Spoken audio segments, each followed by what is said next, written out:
नमस्कार, जय माता दी। मैं आपका छोट भाई अजीत आर्य। तो दोस्तों, ऑलरेडी आप लोग तैयार रहिएगा।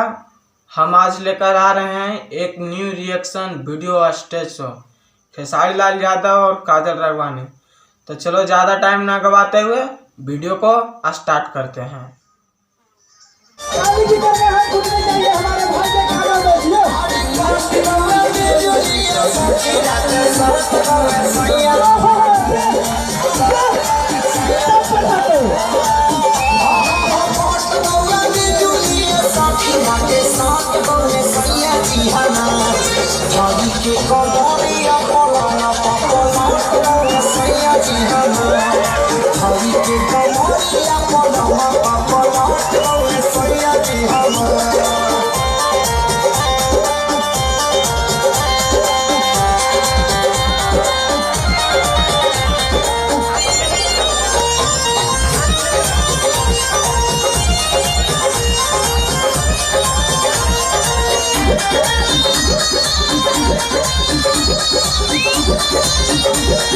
हमारा बोला मुआ के कुछ ना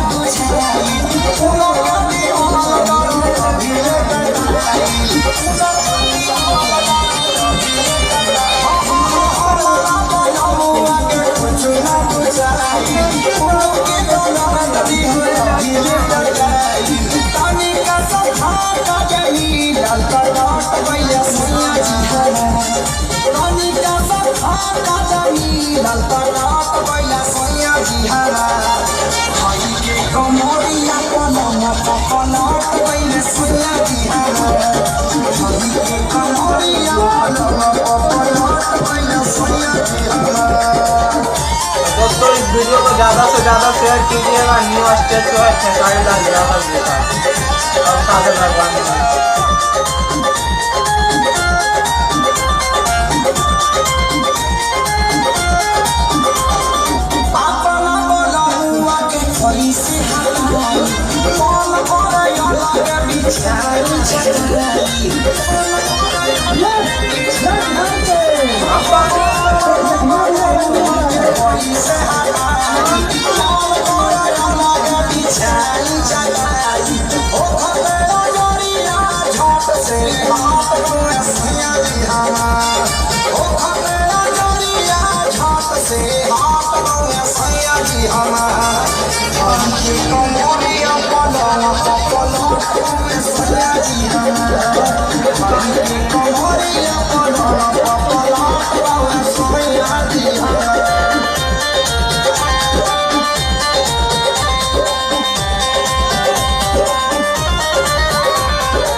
तो दोस्तों, इसी तरह रिएक्शन वीडियो देखने के लिए मेरे चैनल को सब्सक्राइब कर दीजिए और वीडियो को लाइक कर दीजिए और ज़्यादा से ज़्यादा शेयर कर दीजिए। तो दोस्तों, फिर मिलेंगे अगले वीडियो में।